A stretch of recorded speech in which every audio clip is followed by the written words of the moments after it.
यहां पर फिर से वही टेबल को अगर हम चेक करें तो इलेक्ट्रोकेमिस्ट्री से टोटल 103 क्वेश्चंस अभी तक पूछे गए हैं लास्ट 5 इयर्स में। अगर आप देखो तो पर पेपर एवरेज 1 क्वेश्चन जरूर पूछा गया है। एक पेपर में 1 क्वेश्चन हो सकता है। अब इस बार इसकी प्रोबेबिलिटी बढ़ जाए क्योंकि देयर आर ओनली 8 चैप्टर्स, तो वो जो 2 क्वेश्चन आएंगे वो कौन से चैप्टर से आएंगे वो देखने वाली बात है। बट इलेक्ट्रोकेमिस्ट्री के भी चांसेस है क्योंकि बड़ा चैप्टर है, 3 अलग अलग पार्ट है। इलेक्ट्रोकेमिकल सेल, पहला जो पार्ट है गैल्वेनिक सेल है, दूसरा पार्ट इलेक्ट्रोलाइटिक सेल और तीसरा पार्ट जो है वो है कंडक्टेंस वाला। यहां पर अगर हम 127 क्वेश्चंस को हटा देते हैं तो बचते हैं 86 क्वेश्चंस, और इन 86 क्वेश्चंस में से आज हम डिस्कस करने वाले हैं 58 क्वेश्चंस। 86 क्वेश्चंस में से हम जो डिस्कस करेंगे वो 58 क्वेश्चंस डिस्कस करेंगे जेई मेंस 2019 से लेके जेई मेंस 2022 तक के, राइट। तो ये 58 क्वेश्चंस हम डिस्कस करने वाले हैं जिसमें ज्यादा कॉन्सेप्ट इन्वॉल्व नहीं है, बहुत बेसिक क्वेश्चन है और बहुत आसानी से कर सकते हो। जिसको चैप्टर का थोड़ा बहुत आइडिया ना वो इन क्वेश्चंस को इजीली कर सकता है। देखो कभी कभी क्या होता है ना, एक क्वेश्चन सिंपल होता है, दूसरा क्वेश्चन टफ होता है। जब टफ क्वेश्चन करने के चक्कर में क्या होता है, हम सिंपल क्वेश्चन में भी कुछ और सोचने लगते हैं। तो इसीलिए मैंने केवल उन क्वेश्चंस को लिया जो कि बहुत बेसिक है, और ऐसे बेसिक क्वेश्चन कम नहीं है यार, ऐसे बेसिक क्वेश्चन बहुत सारे हैं, 58 क्वेश्चन, ठीक है। तो चलिए यहां पर अब ब्रेकअप में बता देता हूं इलेक्ट्रोकेमिस्ट्री का जो ब्रेकअप है वो किस तरह का है। ये जो 58 क्वेश्चंस की अगर हम बात करें तो इन 23 क्वेश्चंस को हम डिस्कस नहीं करेंगे, ये अदर्स हैं। तो यानी 77% क्वेश्चन हम डिस्कस करने जा रहे हैं। 77% क्वेश्चन हम यहां पर डिस्कस कर रहे हैं। उसमें से अगर देखा जाए 12 क्वेश्चन डेल्टा जी और इलेक्ट्रोड पोटेंशियल पर है, वही delta G equal to minus NFE वाला कह सकते हो आप, या N1E1 plus N2E2 equal to N final E final. अभी क्वेश्चंस देखेंगे बट 15% क्वेश्चन इस पर है। ये भी मैंने कुछ यहां पर ले लिए, 3 क्वेश्चन नहीं, लेकिन कभी कभी ये पूछ लिया जाता है तो किसकी रिड्यूसिंग पावर ज्यादा है, किसकी ऑक्सीडाइजिंग पावर ज्यादा है, कौन अच्छा रिड्यूसिंग एजेंट है, कौन अच्छा ऑक्सीडाइजिंग एजेंट है। तो वो भी कुछ क्वेश्चंस यहां पर हमने लिए हैं क्योंकि वो आप इलेक्ट्रोड पोटेंशियल से डिसाइड कर सकते हो। 14 क्वेश्चंस नस्ट इक्वेशन पर आए हैं, नस्ट इक्वेशन पर 14 क्वेश्चन। कुछ नहीं करना है, कॉन्सेंट्रेशन दे रखी होती तो ई सेल निकालना है, या ई सेल दे रखा है तो किसी आयन की कॉन्सेंट्रेशन निकालनी है। ये सारे क्वेश्चन एक ही जैसे हैं, 14 क्वेश्चन एक ही जैसे हैं। इलेक्ट्रोलाइटिक सेल, फेराडे लॉ पर क्वेश्चन है ज्यादातर। फेराडे लॉ पर कितने इक्विवेलेंट चार्ज पास करने पर कितना सब्सटेंस प्रोड्यूस होगा, तो फेराडे लॉ पर ये 10 क्वेश्चन है। कंडक्टेंस और कंडक्टिविटी पर भी अच्छे खासे क्वेश्चन है, 15 question. Molar conductance, molar conductivity, इस पर क्वेश्चन है। कॉलरोश लॉ पर भी क्वेश्चन है जिसको मैंने अलग रखा है। तो देखा जाए तो 1 2 3 4 5 6 ये टोटल 6 कैटेगरीज हैं जिस पर हम अराउंड कुछ 13-14 क्वेश्चंस मैं आपको डिस्कस करवाऊंगा। 13-14 टाइप्स के क्वेश्चन हम यहां पर डिस्कस करने वाले हैं, ठीक है। तो स्टार्ट कर देते हैं। टाइम हो रहा है 12:24, मतलब 10 मिनट हो चुके हैं। तो अब देखते हैं हमें कितना टाइम लगता है, क्योंकि टारगेट जो हमारा ये है कि 60 मिनट्स में 58 क्वेश्चंस डिस्कस करने हैं। तो 10 मिनट तो ठीक है, थोड़ा डिस्कशन इसको काउंट नहीं करेंगे यार भाई। ये एक ओवरव्यू मैंने दे दिया, अब मैं क्वेश्चन की बात कर रहा हूं।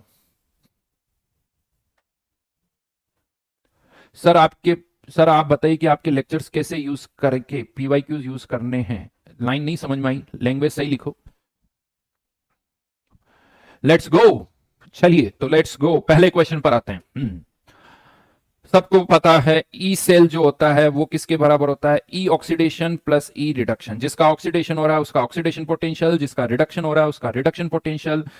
इससे आप ई सेल निकाल सकते हो, और सब अपनी स्टैंडर्ड कंडीशन पर है तो यहां पर आप नॉट भी लगा सकते हो, नॉट भी लगा सकते हैं। अब हमें पता है जो ई सेल होता है वो कभी नेगेटिव नहीं हो सकता, सब वो कभी नेगेटिव नहीं हो सकता।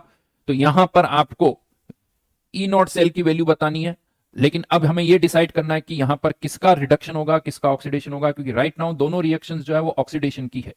तो हमें किसी एक रिएक्शन को रिवर्स करना होगा। वैसे ये जो डेटा यहां पर दे रखा है ये तो रिडक्शन का डेटा है, अब दोनों का रिडक्शन तो नहीं होगा। किसका ऑक्सीडेशन करवाएं ताकि ई सेल पॉजिटिव आए, तो यहां पर डेफिनेटली इसको रिवर्स करना पड़ेगा ताकि ये माइनस में आ जाए। तो ऑक्सीडेशन किसका होगा, आयोडीन का, आयोडाइड आयन आई माइनस से I2 में जाएंगे 0.54।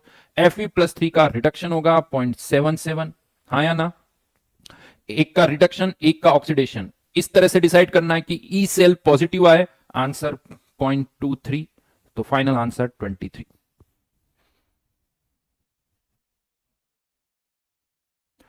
दिग्विजय जैन जी, इन्हीं में से एक एक हर कैटेगरी के एक एक दो दो क्वेश्चन आप कर लो। ये वीडियो देखने के बाद हर कैटेगरी के दो दो क्वेश्चन आप कर लीजिए। वीडियो वापस चलाना, हर कैटेगरी में, इसीलिए मैंने ऊपर लिखा हुआ टाइप 1 टाइप 2, तो हर टाइप के दो दो क्वेश्चन आपको करने हैं। पहला क्वेश्चन अगर मैंने बता दिया, दूसरा मैंने बता दिया, तो आप थर्ड फोर्थ कर सकते हो इस तरह से। समझ में आ गई मेरी बात? नेक्स्ट पार्ट पर, हाँ यहां पर एक स्टेप और बढ़ गई। ई नॉट सेल तो यहां पर पहले आपको निकालना ही पड़ेगा। E not cell which is E not oxidation plus E not reduction, और ई नॉट सेल से फिर आपको डेल्टा जी नॉट निकालना है। यहां पर गिब्स एनर्जी चेंज कितना होगा, और ये फॉर्मूला क्या है, एन एफ ई नोट। देखिए यहां पर अगर नोट होगा तो हर जगह नोट होगा, मतलब सारी डेटा स्टैंडर्ड कंडीशन के है या किसी और कॉन्सेंट्रेशन पर है तो आप नोट का साइन हटा सकते हो, इतना सा ही डिफरेंस है।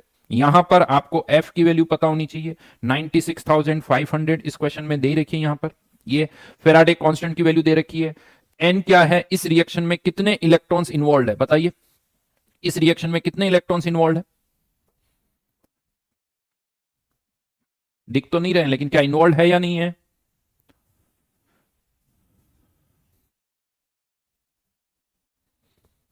बिल्कुल सही, 2 इलेक्ट्रॉन इन्वॉल्व है, तो 2 टाइम्स एफ, और ई नॉट की वैल्यू यहां से अब आपको ई नॉट की वैल्यू निकालनी है। वो आप देख सकते हो ई नॉट की वैल्यू क्या आएगी, वो कैलकुलेशन आप कर लीजिए। वैसे तो कॉपर का ऑक्सीडेशन हो रहा है तो ये माइनस में, और टिन का रिडक्शन हो रहा है, दोनों को ऐड कर दो तो ये वैल्यू आ जाती है 0.5, तो ये कैंसिल आउट ही हो गया माइनस साइन के साथ, तो ये भी प्लस हो गया। आसान कैलकुलेशन है। तो पहले ई नॉट निकाला, यहां पर लिख दूं मैं वापस, ई नॉट का डेटा क्या है, ई नॉट ऑक्सीडेशन ये 0.34 है ना, कॉपर का ऑक्सीडेशन माइनस, और ये भी माइनस में 0.16, तो ये आ गया -0.5। नेक्स्ट, ये सब अब उसी तरह से क्वेश्चन है, ई नॉट दे रखा है, डेल्टा जी नॉट निकालना है। टाइप 1 तीसरा क्वेश्चन टाइप 1 पर है, delta G not equal to minus N F E. Next question पर आता हूं, डेल्टा जी नोट दे रखा है, डेल्टा जी नोट दे रखा है, आपको ई नोट सेल बताना है, ई नोट सेल बताना है। फिर से वही formula, delta G naught equals to minus N F E naught. यहां पर रिएक्शन नहीं दे रखी तो अलग से दे दिया कि कितने इलेक्ट्रॉन्स इन्वॉल्व है, 3 इलेक्ट्रॉन। नेक्स्ट, ई नोट दे रखा है, डेल्टा जी निकालना है। यहां पर एक गड़बड़ होती है, और जेई वालों ने इसका आंसर जो दिया है 51, मेरा मानना है कि इसके एक से ज्यादा आंसर होने चाहिए, 51 और 102। क्यों? क्योंकि यहां पर हमें सेल रिएक्शन नहीं दे रखी है। अब अगर हम रिएक्शन को ऐसे बैलेंस करते हैं, 2 इलेक्ट्रॉन और एजी प्लस प्लस 2 इलेक्ट्रॉन ट्वाइस एजी, तो आंसर अलग आएगा। और अगर हम पूरी रिएक्शन को 2 से डिवाइड करते हैं तो आंसर अलग आएगा। यहां पर जेई मेंस वालों ने जो आंसर दिया है उसमें एन की वैल्यू 1 ली है। एन की वैल्यू 1 तब आएगी जब यहां पर 1 मोल Ag प्लस का होगा। अगर 1 मोल H2 लोगे तो एन की वैल्यू 2 आएगी, इसीलिए इसका 1 नहीं, इसके 2 आंसर होने चाहिए। या तो इनको रिएक्शन देनी चाहिए कि इस रिएक्शन का डेल्टा जी बताइए। जैसे इस वाले क्वेश्चन में आप देखिए, इस वाले क्वेश्चन में यहां पर रिएक्शन दे रखी है कि इस पर्टिकुलर रिएक्शन का डेल्टा जी बताना है, यहां पर रिएक्शन नहीं दे रखी है, तो मोस्टली पता हम क्या करते हैं, मिनिमम इंटीग्रल कोफिशिएंट से बैलेंस करते हैं, और मिनिमम इंटीग्रल कोफिशिएंट से बैलेंस करेंगे तो ये आंसर सही आएगा।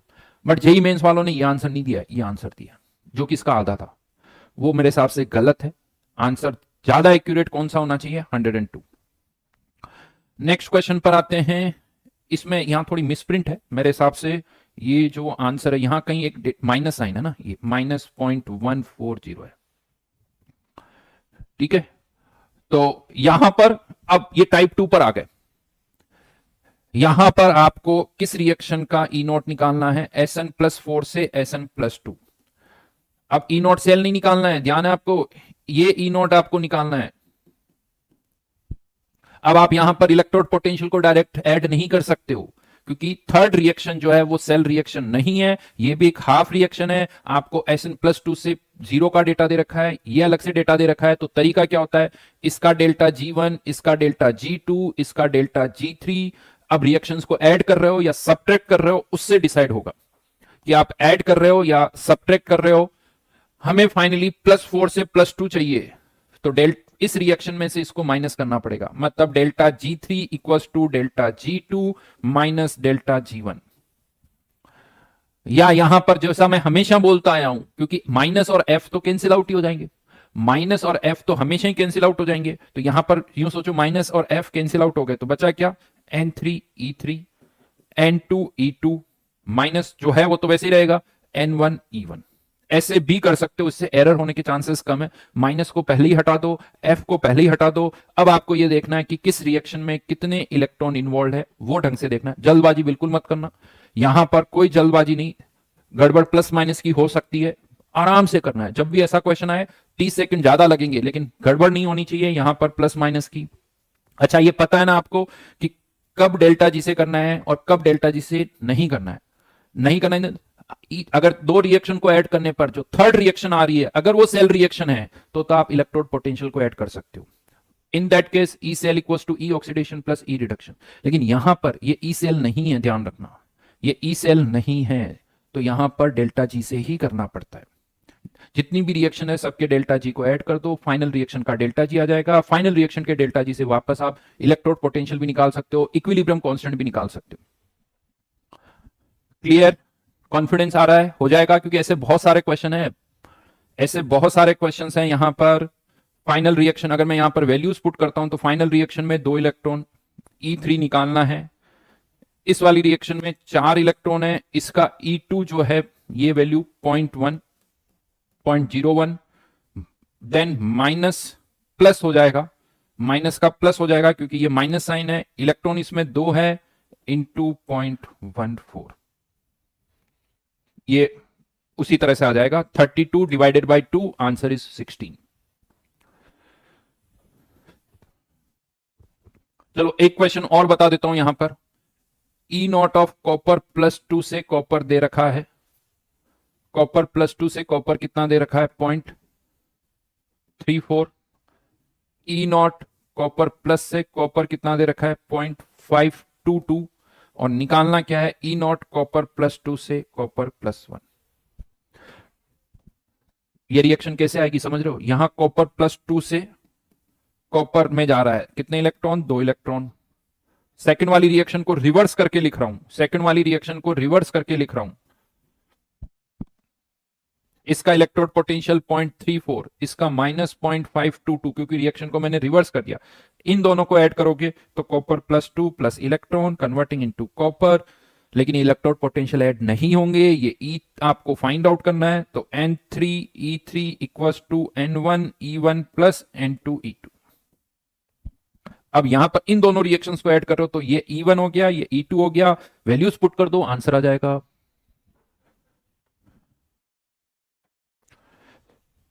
शुभ सेठ, पहले ये वाले चैप्टर्स करने के बाद ये वाले PYQs कर लो, काफी कुछ हेल्प मिल जाएगी तुम्हें।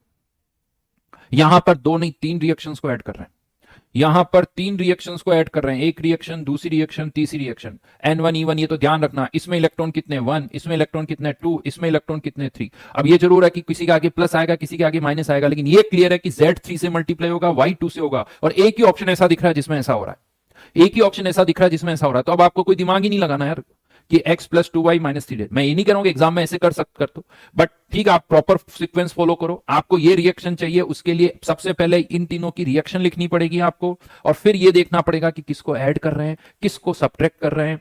या तीनों रिएक्शंस को पहले ऐसे लिख दो कि हाँ ऐड करने वाले फॉर्मेट में हो, रिवर्स करके लिख दो।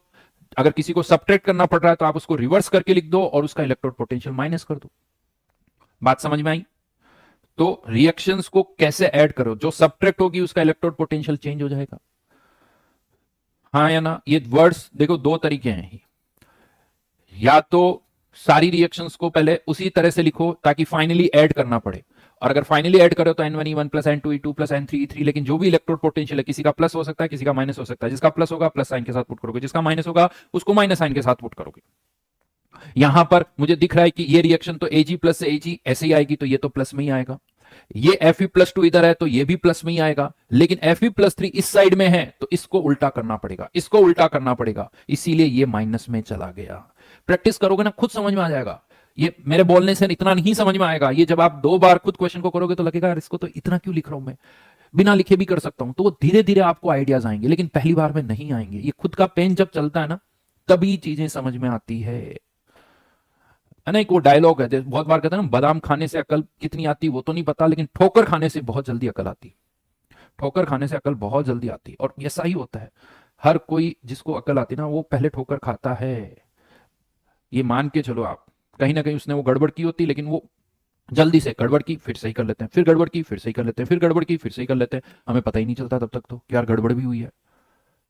जैसे यहां पर हो सकता है किसी क्वेश्चन को करते करते मैं भी कुछ गड़बड़ कर दूं, खट से मैं कवर कर लेता हूं, तो आपको लगता है हाँ सर सही कर रहे हैं, बट मुझे पता ना कि एक बार तो मैंने गड़बड़ की लेकिन फिर से मैंने उसको कवर कर लिया, समझ में आ गया मुझे कि कुछ गड़बड़ हो रही है।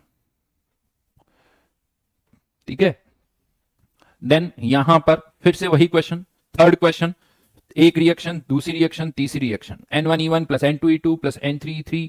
यहां पर एक और चीज ध्यान रखना, डेल्टा जी निकालना है, डेल्टा जी ही निकालना है।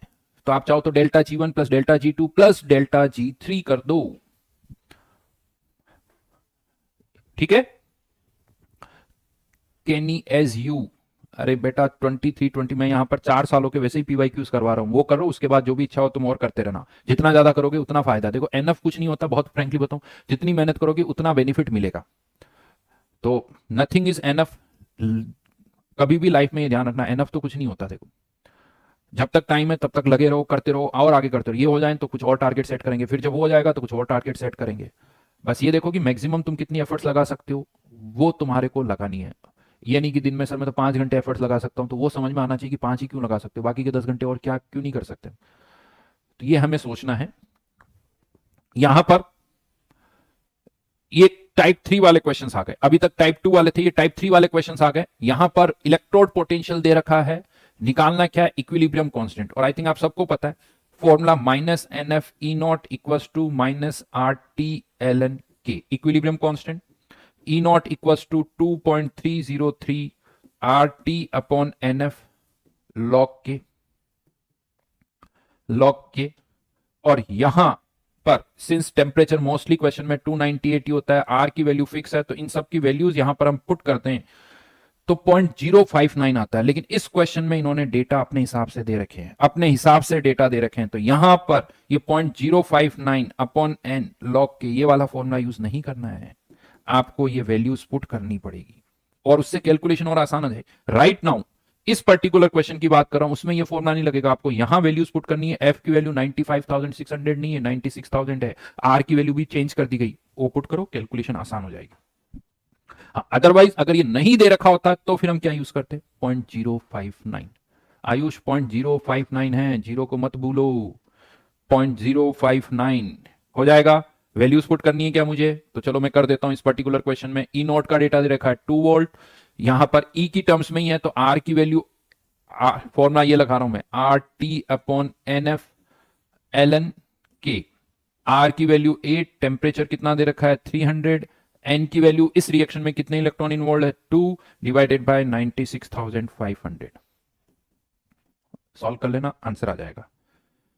नेक्स्ट क्वेश्चन, यहां पर भी हमें K दे रखा है, E0 निकालना है, बट इस बार इन्होंने सिंप्लीफाई नहीं किया है, हाँ दे रखा है 0.059। तो डेटा आप देखो, अब कैलकुलेशन देखना आप, 0.4736, 0.04736, बी केयरफुल, ढंग से करना, कहीं गड़बड़ ना हो जाए। 0.04736, मुझे लग रहा है यहाँ कहीं प्लस माइनस की मिस्टेक हुई है, क्योंकि 4736 4736 दोनों एक ही दिख रहे हैं, तो ये माइनस साइन के साथ होगा कुछ, है ना। इसमें से 2 ऑप्शन माइनस होंगे, 2 प्लस होंगे, आपको ये देखना है। और ये ध्यान रखना, अगर इक्विलिब्रियम कांस्टेंट 1 से ज्यादा है तो इलेक्ट्रोड पोटेंशियल भी 1 से ज्यादा ही होगा। अच्छा, यूनिट्स का अलग है, ओके ओके ओके, ठीक है, मैंने वो ध्यान नहीं दिया, यहां V है और यहां MV है, राइट। तो तुम लोग एकदम तैयार बैठे हो, अच्छी बात है। चलो, इससे पता चलता है कि नहीं ढंग से सुन रहे हो तुम, फटाफट। अगर कोई टीचर गलत करे और स्टूडेंट्स बता दे कि सर आपने ये गलती की है, सीरियसली बता रहा हूं, टीचर को तब भी अच्छा लगता है। क्यों अच्छा लगता है, क्योंकि स्टूडेंट्स तुम लोग ढंग से सुन रहे हो, तो ये भी तो अच्छी बात ही हुई ना। नहीं, करते रहना चाहिए, मेरा मानना है टीचर को कभी कभी 2 की जगह 4 लिख देना चाहिए, उसे पता चलता है कि जनता क्या कर रही है, सो गई, जग रही है, देख रही है, नहीं देख रही है। तो ऐसी सिली मिस्टेक्स टीचर करे कोई नुकसान नहीं, और इससे और तुम्हें फायदा है। सिली मिस्टेक्स होनी चाहिए, देखो भाई, कंसेप्चुअल मिस्टेक नहीं होनी चाहिए। ये नहीं कि कॉन्सेप्ट ही गलत बता दिया, वो वाली बात नहीं कर रहा हूँ। सिली मिस्टेक, 2 की जगह 3 लिख दिया ऐसे, तो वो आपको दिखना चाहिए कि हाँ सर गलत भी कर दी, और स्टूडेंट्स को भी बड़ा मजा आता है, सर ने गलत कर दिया, मैंने सही करवाया। मेरे को भी बहुत आता था जब मैं पढ़ता था। इस क्वेश्चन की बात करें तो यहां पर भी पहले आपको E0 निकालना पड़ेगा, यहां पर E0 निकालना पड़ेगा। ये E0 ऑक्सीडेशन, E0 रिडक्शन, इसका डेटा दे रखा है। तो पहले इस सेल का E0 सेल निकालो, E0 cell equals to E not oxidation plus E not reduction, और फिर उससे आपको इक्विलिब्रियम कांस्टेंट निकालना पड़ेगा। नहीं, हाँ, टाइप 4 वाले क्वेश्चन पर अब मैं आ गया। क्या पूछा जा रहा है कि बताइए किसकी ऑक्सीडाइजिंग नहीं, किसकी रिड्यूसिंग पावर जो है सबसे ज्यादा, या उसका ऑर्डर बताना है। रिड्यूसिंग पावर को कंपेयर करना है, मतलब कोई किसी को रिड्यूस कर रहा है, मतलब खुद क्या हो रहा है, ऑक्सीडाइज हो रहा है। रिड्यूसिंग पावर मतलब खुद का ऑक्सीडेशन, और खुद का ऑक्सीडेशन मतलब जिसका ऑक्सीडेशन पोटेंशियल ज्यादा होगा वो एक अच्छा रिड्यूसिंग एजेंट होगा। तो आपको यहां पर ये देखना कि किसका ऑक्सीडेशन पोटेंशियल सबसे ज्यादा है। ये सारे डेटा जो है रिडक्शन के दे रखे हैं, इसको उल्टा करें तो ये सब माइनस की जगह क्या हो जाएंगे, प्लस। तो सबसे ज्यादा वैल्यू प्लस में किसकी आएगी, कैल्शियम की। तो कैल्शियम जो है वो सबसे अच्छा रिड्यूसिंग एजेंट है, क्योंकि उसकी खुद की ऑक्सीडाइज होने की टेंडेंसी बहुत ज्यादा है। कैल्शियम, उसके बाद मैग्नीशियम, उसके बाद अगर हम देखें तो जिंक, और फाइनली निकल। आंसर इज कैलकाटा। विद साइन कंपेयर होगा, डेफिनेटली विद साइन कंपेयर होगा, लेकिन राइट नाउ यहां पर तो अभी सभी प्लस में ही है, तो कोई कंफ्यूजन ही नहीं है, क्योंकि हमने इन सबको रिवर्स कर दिया तो ये सब प्लस में आ गए। रिवर्स क्यों किया, क्योंकि हमें ऑक्सीडेशन पोटेंशियल को कंपेयर करना है, रिड्यूसिंग पावर के लिए ऑक्सीडेशन पोटेंशियल। देखो ये लैंग्वेज बोलोगे तभी समझ में आएगी। इसको लैंग्वेज में मैंने कैसे बोला, रिड्यूसिंग पावर मतलब किसी को रिड्यूस करना है। अगर कोई किसी को रिड्यूस कर रहा है तो खुद क्या होगा, ऑक्सीडाइज होगा, तो खुद का ऑक्सीडेशन पोटेंशियल ज्यादा होना चाहिए। अगेन सेम क्वेश्चन, यहां पर स्ट्रॉन्गेस्ट ऑक्सीडाइजिंग एजेंट पूछा जा रहा है। ऑक्सीडाइजिंग एजेंट किसी और को ऑक्सीडाइज करेगा, खुद क्या होगा, रिड्यूस होगा, और ये सबके रिडक्शन पोटेंशियल के डेटा दे रखे हैं, सबके रिडक्शन पोटेंशियल के डेटा दे रखे हैं यहां पर। तो सबसे ज्यादा रिडक्शन पोटेंशियल किसका है, ये 2.05। 2.05 यहां ध्यान रखना, पता है किसका रिडक्शन हो रहा है, किसका रिडक्शन हो रहा है इसमें, ये जो डेटा दे रखा है कोई बताएगा मुझे। जैसे यहां तो दिख रहा है कि O2 से O माइनस ऑक्सीजन का रिडक्शन हो रहा है, ब्रोमीन का रिडक्शन हो रहा है, गोल्ड का रिडक्शन हो रहा है, यहां किसका, सल्फर का। लिखो लिखो जल्दी से लिखो, किसका रिडक्शन हो रहा है।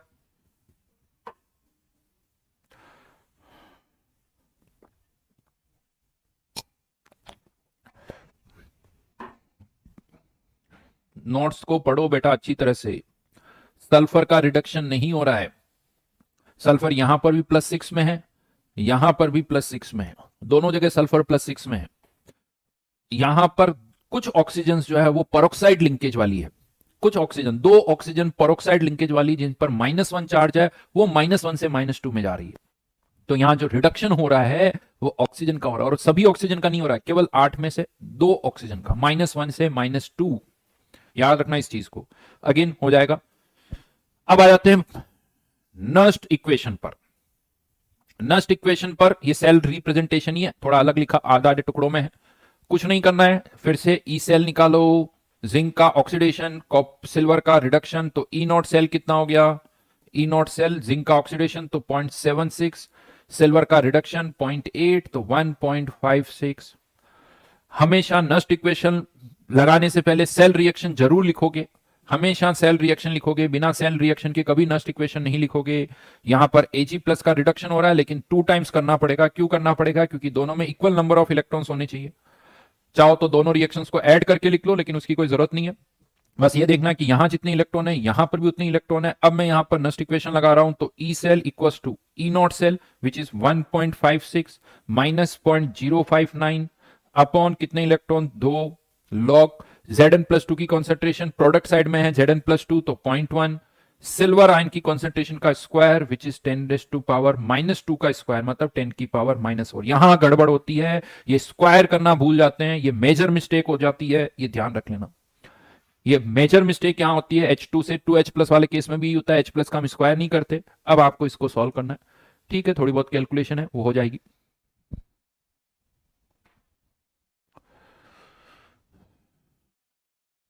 ठीक है, ये नस्ट इक्वेशन बेसिक क्वेश्चन है। यहां पर आपने ई सेल निकाला, ईएमएफ निकाला। अब नेक्स्ट क्वेश्चन में क्या होगा, आपको ई सेल दे रखा है, पूछ लिया जाएगा सिल्वर आयन की कंसंट्रेशन निकालो, ई सेल दे रखा है, जिंक आयन की कंसंट्रेशन निकालो। कभी पूछ लिया जाएगा ई सेल इतना है तो सिल्वर और जिंक आयन की कंसंट्रेशन का रेशियो बता दो। तो ऐसे बेसिक क्वेश्चन होंगे, फॉर्मूला यही लगेगा, अप्रोच यही होगी, कहीं कोई चेंज नहीं होगा।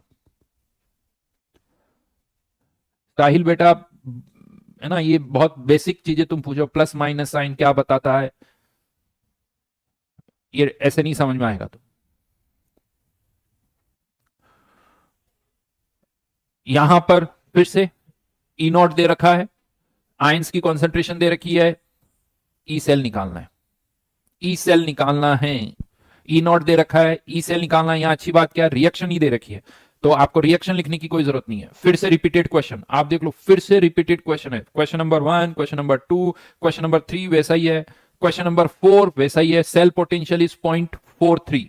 तो यहां पर क्या पूछ लिया गया, ई नॉट बता दो। एक का ई नॉट दे रखा है, दूसरे का ई नॉट पूछ लिया गया, तो यहां पर उल्टा क्या करना होगा आपको, पहले ई सेल दे रखा है, उससे ई नॉट सेल निकालो, नस्ट इक्वेशन को यूज करते हुए, नस्ट इक्वेशन को यूज करते हुए ई नॉट सेल निकालो। ये कंसंट्रेशन आपको यहां पुट करनी होगी, और इस ई नॉट सेल से आपको क्या पता चलेगा, ई नॉट कॉपर से copper +2 plus E naught silver का रिडक्शन पोटेंशियल। देखो कुल मिला के बेसिक चीज, अगर y equal to mx plus c कोई लाइन की इक्वेशन है, x पता है तो y निकाल सकता हूं, तो y पता है तो x भी निकाल सकता हूं। ठीक है, x पता है तो y पता है तो यहां से x। ये सारे क्वेश्चन हम एक ही जैसे हैं। यहां पर कभी डेल्टा जी पिक्चर में आ जाएगा, डेल्टा जी बताना है तो पहले ई सेल निकालो और ई सेल से डेल्टा जी, तो स्टेप्स बढ़ जाएगी। यहां पहले ई सेल निकालना पड़ेगा और ई सेल से फिर डेल्टा जी आ जाएगा, delta G equal to minus NFE। और ये कॉन्सेंट्रेशन सेल है, और कॉन्सेंट्रेशन सेल के लिए मैंने आपको बताया था एनोड पर कॉन्सेंट्रेशन कैथोड से कम होनी चाहिए, तो C1 should be less than C2। कौन से ऑप्शन में वो देख लो, डेली ऑप्शन ऐसा है जहां पर C1 जो है वो C2 से कम है, इसीलिए डेली आंसर है। तभी सेल डेल्टा जी की वैल्यू नेगेटिव होगी या ई सेल पॉजिटिव होगा। देन यहां पर इनकी आयंस की कंसंट्रेशन का रेशियो निकालना है आपको। इस क्वेश्चन में मुझे लगता है कि इक्विलिब्रियम जब आ जाएगा, इक्विलिब्रियम जब आएगा तो इनकी कंसंट्रेशन क्या होगी, तो एट इक्विलिब्रियम ई सेल की वैल्यू क्या हो जाएगी, 0। ई सेल की वैल्यू 0 हो जाएगी, तो E not cell -0.059 upon n log जो भी Q है वो पुट कर देना, आंसर आ जाएगा इक्वल्स टू 0। नहीं बेटा पहले ये 77% क्वेश्चन कर लें फिर सोचेंगे, नहीं, जो चल रहा है उस पर फोकस करो पहले। जब ये कंप्लीट हो जाए तब दूसरी बातें सोचेंगे, फिर ये सोचेंगे कि अब हमारे पास और क्या टाइम है। मतलब ये क्या होता है ना कि एक चीज कर रहे होते हैं और यार वो कैसे करूंगा, एग्जाम में फिजिक्स कर रहा है, मैथ्स कैसे करूंगा, मैथ्स कर रहा हूँ केमिस्ट्री कैसे करूंगा, उससे क्या होता है जो करंट चल रहा होता है उससे फोकस हटता है। प्रॉब्लम ये कि ये चीज अभी याद नहीं आनी चाहिए, जब ये कंप्लीट हो जाए तब सोचो, और वो भी तब जब सारे चैप्टर्स के इतने सारे क्वेश्चन हो जाए उसके बाद सोचो कि अब मुझे वो पार्ट कैसे करना है। बट राइट नाउ तो केवल फोकस इस पर कि यार ये तो करूं। 77% यानी 77% को छोड़ के तुम पहले 23% पर सोच रहे हो। ड्यूरिंग डिस्कशन ये पॉइंट नहीं आना चाहिए। यहां पर भी ये सारे नस्ट इक्वेशन के क्वेश्चन है, पीएच दे रखी है, मतलब H प्लस आयन कॉन्सेंट्रेशन दे रखी है, और ध्यान रखना ई नॉट H2 से H प्लस हो या H प्लस से H2, ये ई नॉट जो होता है 0 होता है। कॉपर के लिए ई नॉट दे रखा है। फिर से रिएक्शन लिखो, हाइड्रोजन का oxidation twice H plus +2 electron, copper का रिडक्शन, और अब आप इस पर क्या लगा दो, नस्ट इक्वेशन। नस्ट इक्वेशन लगा दो, क्या निकालना आपको, कॉपर आयन की कॉन्सेंट्रेशन निकालनी है। कॉपर आयन की कॉन्सेंट्रेशन कितनी होगी वो बताना है। ई सेल दे रखा है, कॉपर +2 आयन की कॉन्सेंट्रेशन निकाल सकते हो, राइट। ठीक है, देन आगे बढ़ते हैं। फिर से उसी तरह का क्वेश्चन, यहां पर अब आप सोचो पीएच निकालनी, वहां कॉपर +2 की कंसंट्रेशन निकालनी थी, यहां पीएच निकालनी, बाकी सब कुछ एक जैसा है। ये 2022 का क्वेश्चन है, ये भी 2022 का क्वेश्चन है, ये जून में पूछा गया, ये भी जून में पूछा गया, बट मेरे हिसाब से दोनों क्वेश्चन एक ही जैसे हैं। यहां पर भी आपको ई नोट दे रखा है और आपको ई निकालना है, प्रेशर वगैरह आपको वैल्यू निकालनी है, इलेक्ट्रोड पोटेंशियल, बट एनटी वालों ने शायद इसका आंसर गलत दिया था। इसका सही आंसर तो -0.93 है। एनटी वालों ने कुछ और आंसर दिया, वो कैसे दिया एनटी वाले जाने, राइट। वो डेटा थोड़ा देखना पड़ेगा क्योंकि कुछ गड़बड़ हो सकती है उसके अकॉर्डिंग, ठीक है।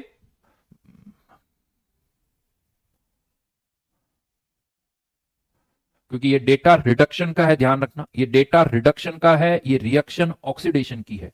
तो जब आप इस रिएक्शन पर यूज करोगे तो ये आंसर 1.23 नहीं -1.23 होगा, because E not reduction is mention, जबकि ये रिएक्शन ऑक्सीडेशन की है, तो ऑक्सीडेशन के केस में -1.23 हो जाएगा। मुझे लगता है वही गड़बड़ की है उन्होंने, इसीलिए ये गड़बड़ हो रही है। डिफरेंस उतना ही 0.3 का ही डिफरेंस आ रहा है, बट वो यहां ऐड हो गया जबकि एक्चुअल में वो सब्ट्रैक्ट होगा, नहीं। ओके तो यहां पर बी हो जाएगा मेरे हिसाब से, कोई प्रॉब्लम नहीं आएगी। ये सारे नेक्स्ट इक्वेशन के क्वेश्चन हैं जो मुझे लगता है बहुत आसानी से हो जाएंगे। अब टाइप 9 पर मैं आ गया हूं। ये फेराडे लॉ के क्वेश्चन है। तो यहां पर अगर हम देखें तो हाउ मेनी मोल्स ऑफ निकल विल बी डिपॉजिटेड, बहुत आसान है भाई, 0.5 0.1 फेराडे, 0.1 फेराडे मतलब 0.1 इक्विवेलेंट, तो निकल के भी इतने ही इक्विवेलेंट डिपॉजिट होंगे। और निकल का एन फैक्टर कितना है, यहां एन फैक्टर अगेन जरूरत पड़ेगी, तो निकल +2 से किस में जा रहा है, 0 में, +2 से 0, तो निकल का एन फैक्टर हो गया 2, तो 0.1 इक्विवेलेंट्स, तो मोल्स कितने हो गए, 0.1/2 मोल्स, खत्म। ठीक है, देन यहां पर फिर से 1 मोल K2Cr2O7 को रिड्यूस करने में कितना चार्ज चाहिए, इसका एन फैक्टर निकालो। इसका एन फैक्टर कितना है, 6। 1 मोल इक्विवेलेंट्स कितने होंगे, 6 इक्विवेलेंट, तो चार्ज भी कितना चाहिए, 6। मैंने इसीलिए रिडॉक्स और इलेक्ट्रो को एक साथ रखा है, क्योंकि इलेक्ट्रो के इस पर्टिकुलर पोर्शन में जो इलेक्ट्रोलाइटिक सेल है उसमें एन फैक्टर वर्ड अच्छी खासा यूज होता है, एन फैक्टर निकालना आना चाहिए। तो यहां पर बेसिक कॉन्सेप्ट क्या है, जितने इक्विवेलेंट सब्सटेंस डिपॉजिट होंगे उतने ही इक्विवेलेंट चार्ज चाहिए, इक्विवेलेंट सबके बराबर होंगे, यही इक्विवेलेंट कॉन्सेप्ट है। चार्ज के इक्विवेलेंट जितने होंगे उतने ही इक्विवेलेंट एनोड पे भी सब्सटेंस प्रोड्यूस होगा, उतने ही इक्विवेलेंट कैथोड पर भी होगा। और चार्ज के इक्विवेलेंट्स निकालना है तो या तो चार्ज गिवन है, इक्विवेलेंट्स ऑफ चार्ज, तो वो Q डिवाइडेड बाय 96,500। अब Q को आप और कैसे लिख सकते हो, I multiplied by T divided by 96,500।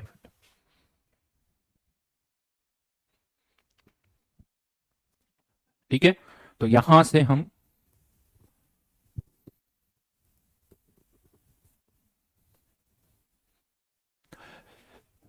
5 moles of MnO4, कुछ नहीं करना है कि MnO4 का एन फैक्टर सबको पता है 5, तो 5 मोल्स इक्विवेलेंट कितने हो जाएंगे, 5 मल्टीप्लाइड बाय 5, 25, खत्म। 1 mole of iron from Fe3O4, iron का एन फैक्टर निकालो, Fe3O4 से Fe बन रहा है, ऑक्सीडेशन नंबर इसका 8/3, इसका 0, तो चेंज कितने का होगा, 8/3 का, एन फैक्टर इसका कितना हो गया, 8/3, तो इसके 1 मोल आयरन चाहिए, तो इक्विवेलेंट्स कितने हो गए, 8/3 इक्विवेलेंट्स, और इतना ही चार्ज लगेगा, 8/3 फेराडे, 8/3 फेराडे मतलब 2.7। एग्जैक्ट आंसर तो 3 नहीं आएगा, नियर बाय आंसर आएगा।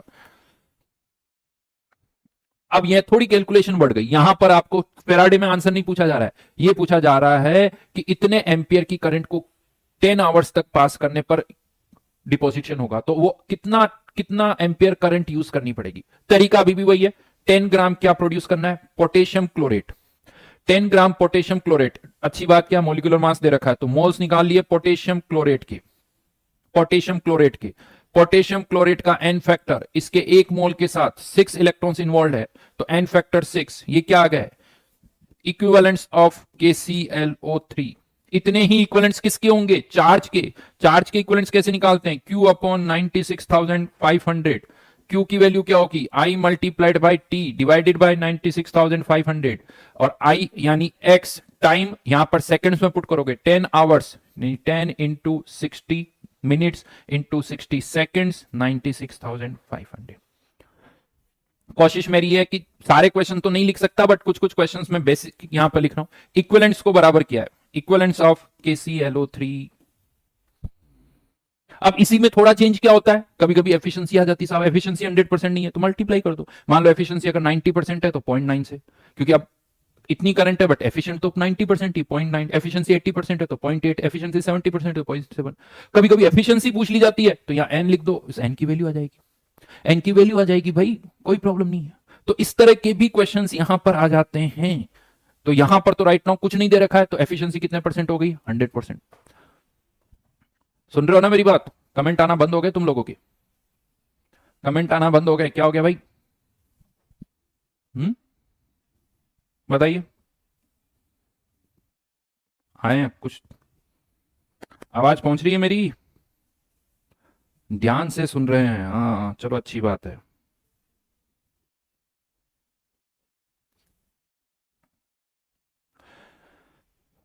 वैष्णवी बेटा फिजिकल की बात कर रहे हैं यार, गलत जगह क्वेश्चन पुटअप कर रहे हो आप।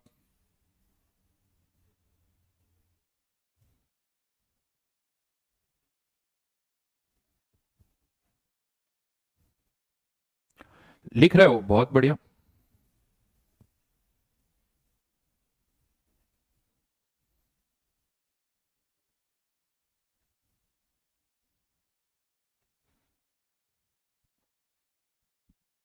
एटॉमिक की एनसीईआरटी पढ़नी होगी शुभम, एटॉमिक स्ट्रक्चर में एनसीईआरटी पढ़नी है, जरूरी है एटॉमिक के लिए।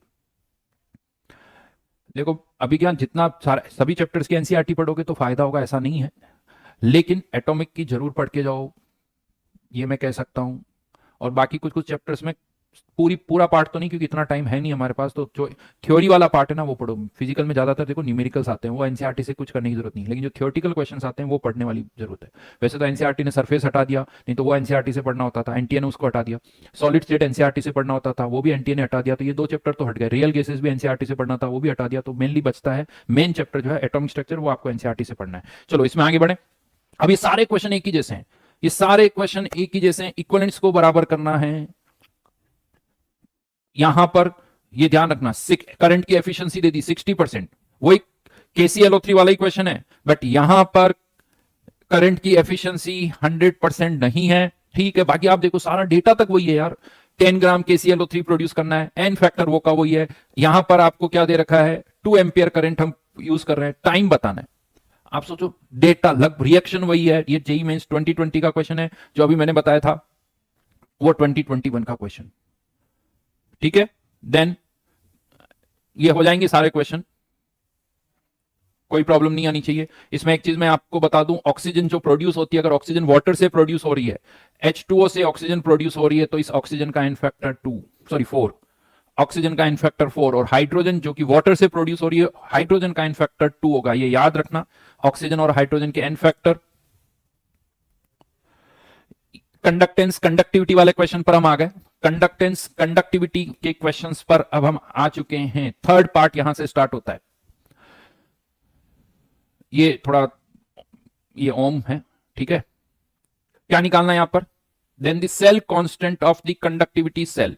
यहां पर मैं आपको बता दूं, फॉर्मूले वाइज अगर हम देखें तो एक फॉर्मूला तो आता है, रेजिस्टेंस का इन्वर्स करोगे तो कंडक्टेंस, फिर conductivity equals to conductance into L upon A, जहां एल लेंथ और एरिया ऑफ प्लेट्स, और इस एल अपॉन ए को हम क्या बोलते हैं, सेल कांस्टेंट, वही हमें यहां पर निकालना है।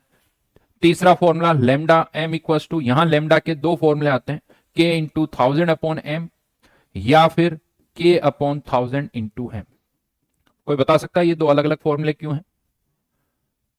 कोई बता सकता है ये 2 अलग अलग फॉर्मूले लेमडा एम के क्यों लिखे हैं हमने?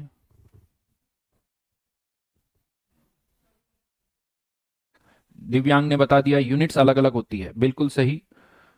यहां पर यूनिट्स जब के की साइमंस सेंटीमीटर इनवर्स हो और ये जब साइमंस मीटर इनवर्स हो, दोनों से लैम्डा एम की यूनिट भी अलग अलग आएगी, दोनों में के की यूनिट भी अलग है। तो यहां पर इस क्वेश्चन में हमें क्या क्या दे रखा है, रेजिस्टेंस दे रखा है 1750, कंडक्टिविटी भी दे रखी है सेंटीमीटर इनवर्स में। तो सबसे पहले क्या करो, यहां से कंडक्टिविटी पता है, के पता है, जी पता है, एल और ए निकालना है आपको, राइट। तो कंडक्टिविटी 0.152 इंटू 10 की पावर -3, ये साइमन सेंटीमीटर इनवर्स में है। Resistance 1750 1 upon R, L upon A. Since ये सेंटीमीटर इनवर्स में है तो ये ऑटोमेटिकली आंसर सेंटीमीटर इनवर्स में आ जाएगा। यहां पर इस डेटा की कोई जरूरत ही नहीं है, इस फॉर्मूले की कोई जरूरत नहीं पड़ी, बट अभी ये जो क्वेश्चन है उन सब में यही फॉर्मूले यूज होंगे। अगर आपको ये फॉर्मूले पता है, सारे क्वेश्चन सॉल्व हो जाएंगे। पहला फॉर्मूला एक, दूसरा फॉर्मूला और ये 2 फॉर्मूले, बहुत सारे क्वेश्चन इससे सॉल्व हो जाएंगे आपके। यूनिट्स ध्यान रख लेना, कंडक्टेंस की जो यूनिट्स होती है तो साइमंस या ओम इनवर्स, कंडक्टिविटी की जो यूनिट्स होती है साइमंस सेंटीमीटर इनवर्स या साइमंस मीटर इनवर्स, और लैम्डा एम की जो यूनिट होती है siemens centimetre square mole inverse या siemens metre square mole inverse, right. Then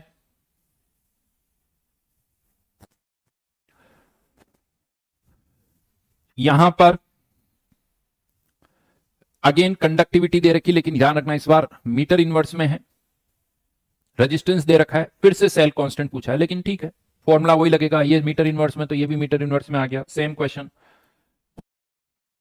further ये यहां पर हमें क्या पूछा जा रहा, कंडक्टिविटी निकालनी, conductivity of the solution 2 bar formula लगाना और कुछ नहीं है।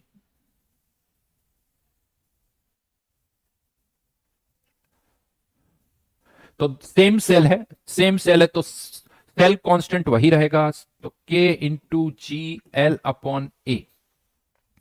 तो कंडक्टिविटी 0.14, रेजिस्टेंस कितना आ रहा है 1/4.19 एल अपॉन ए। फिर वापस से पूछा जा रहा है कंडक्टिविटी निकालनी है और इस बार रेजिस्टेंस कितना आ गया 1.03 एल अपॉन ए वाली टर्म कैंसिल आउट हो जाएगी। ठीक है, देन मोलर कंडक्टिविटी निकालनी है, यहां पर फॉर्मूला लगा देना मोलर कंडक्टिविटी का, lambda M equals to K into units किस में चाहिए मीटर में, तो के इंटू 1000 अपॉन एम। लेकिन क्या क्वेश्चन में हमें के दे रखा है, कंडक्टेंस दे रखी है, सेल कांस्टेंट दे रखा है, तो पहले कंडक्टिविटी निकालनी पड़ेगी 0.55। अब ये यूनिट्स देखना मिली साइमंस, तो 10⁻³ अब यहां प्रॉब्लम होगी, ये डेटा दे रखा है सेंटीमीटर इनवर्स में, यहां आंसर चाहिए आपको मीटर स्क्वायर में, तो सेंटीमीटर इनवर्स के डेटा को कन्वर्ट करना पड़ेगा। तो सेंटीमीटर इनवर्स नीचे जाएगा तो सेंटीमीटर में हो जाएगा, और सेंटीमीटर को मीटर में कन्वर्ट करोगे तो 10⁻², 1 सेंटीमीटर 10⁻², तो 10⁻² आ जाएगा। तो ये वैल्यू डिनोमिनेटर में 10⁻², तो ये ऊपर चला जाएगा 10⁻²। तो सेल कांस्टेंट यहां पर, ये रुको यहां पर ये कंडक्टेंसी लिख देता हूं, अभी मैं डेटा पुट नहीं कर रहा हूं, L upon A will be equal to 1.3 into 10⁻²। इसकी यूनिट क्या आ गई मीटर इनवर्स। मीटर इनवर्स बिल्कुल लकी सही का, यह ध्यान रख लेना। और अब इससे पहले कंडक्टिविटी निकालोगे G इंटू एल अपॉन ए, और उस कंडक्टिविटी को यहां पुट कर देना, उससे लैम्डा एम आ जाएगा। Next conductivity, again molar conductivity निकालनी है, सेल कांस्टेंट दे रखा है, रेजिस्टेंस दे रखा है, सेम क्वेश्चन है, हो जाएगा।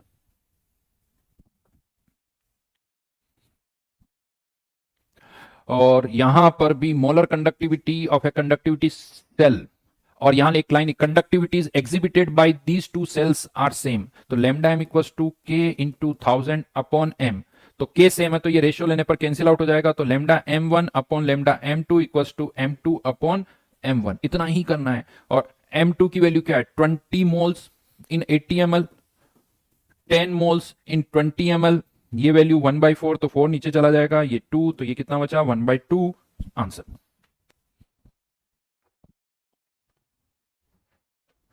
इसमें भी यही करना है, इस क्वेश्चन में भी आपको यही करना है।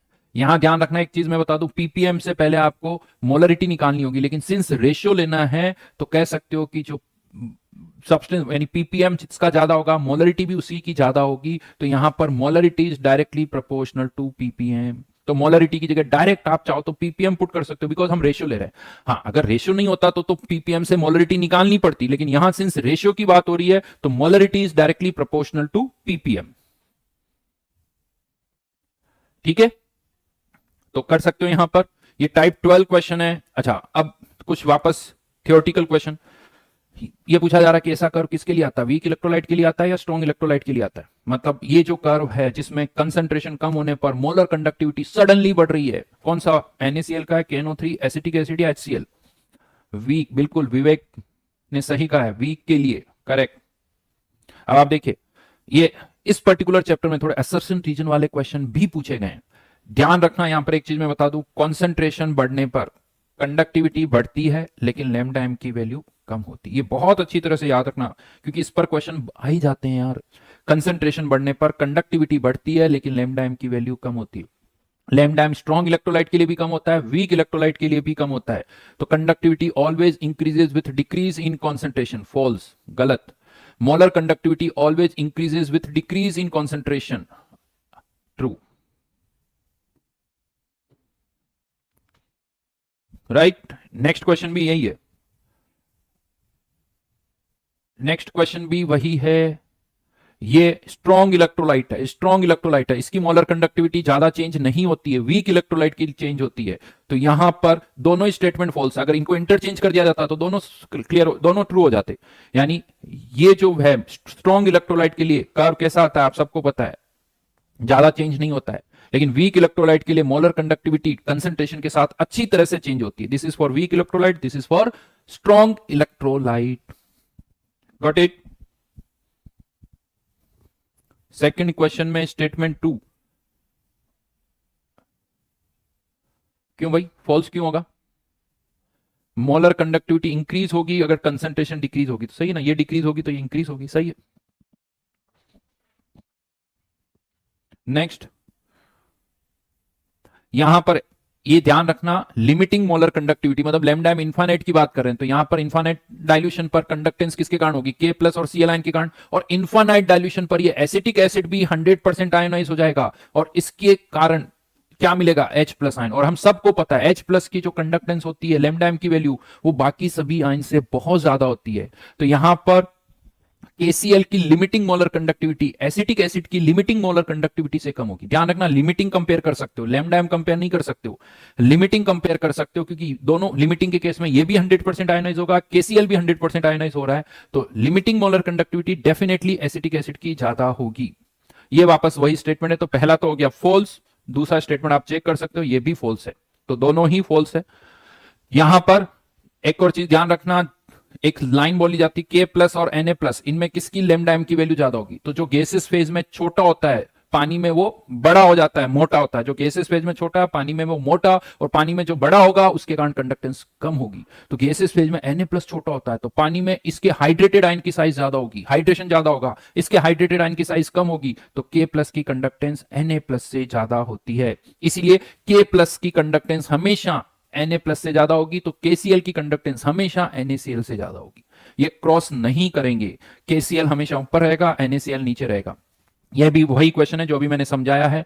यहां पर ये थोड़ा डेटा बेस्ड हो गया, एक्चुअली इसका Ka सबसे ज्यादा होता है, फिर बेंजोइक एसिड का, फिर एसिटिक एसिड का। तो जिसका Ka सबसे ज्यादा, Ka से डिसाइड होगा, क्योंकि Ka ज्यादा होगा वो आयनाइज ज्यादा होगा, आयनाइज ज्यादा होगा तो H प्लस आयन ज्यादा होंगे, और H प्लस आयन ज्यादा होंगे तो कंडक्टेंस भी ज्यादा होगी। ये आसान है, हो जाएगा। ये कोलरोच लो वाले क्वेश्चन यहां पर आ गए। कोलरोच लो वाले क्वेश्चन, यहां पर आपको बेरियम सल्फेट का लैम्डा एम इनफाइनाइट बताना है, और डेटा किसका दे रखा है आपको? बेरियम क्लोराइड का। तो बेरियम क्लोराइड से बेरियम का डेटा आ जाएगा, सल्फ्यूरिक एसिड से H सल्फेट आयन का डेटा आ जाएगा। लेकिन अब H प्लस और Cl आयन को माइनस करना है तो 2 टाइम्स करना पड़ेगा, क्योंकि यहां से 2 H प्लस आयन और यहां से 2 Cl आयन, तो lambda M infinite of HCl, लेकिन इसके डेटा को 2 से मल्टीप्लाई करना होगा। कोलरोच लो पहला क्वेश्चन, कोलरोच लो दूसरा क्वेश्चन, एग्जैक्टली सेम। कोलरोच लो, यहां एक चीज और ऐड हो गई, यहां पर एक चीज और क्या ऐड हो गई? डिग्री ऑफ डिसोसिएशन निकालना है, डिग्री ऑफ डिसोसिएशन भी निकालना है। तो पहले यहां पर अब स्टेप्स थोड़ी बढ़ जाएगी। लैम्डा एम निकालो, कैसे निकालेंगे? Lambda M K × 1000 upon concentration 0.001, conductivity की वैल्यू दे रखी है, लैम्डा एम आ जाएगा, और इसको लैम्डा एम इनफाइनाइट से डिवाइड करोगे तो क्या आ जाएगा? अल्फा। तो 3 स्टेप में क्वेश्चन होगा, पहले लैम्डा एम निकालो, लैम्डा एम इनफाइनाइट किससे निकालेंगे? कोलरोच लो से, ये सारे डेटा दे रखे हैं, उससे लैम्डा एम इनफाइनाइट आ जाएगा, और लैम्डा एम को लैम्डा एम इनफाइनाइट से डिवाइड करोगे तो अल्फा आ जाएगा, तो अल्फा आ जाएगा।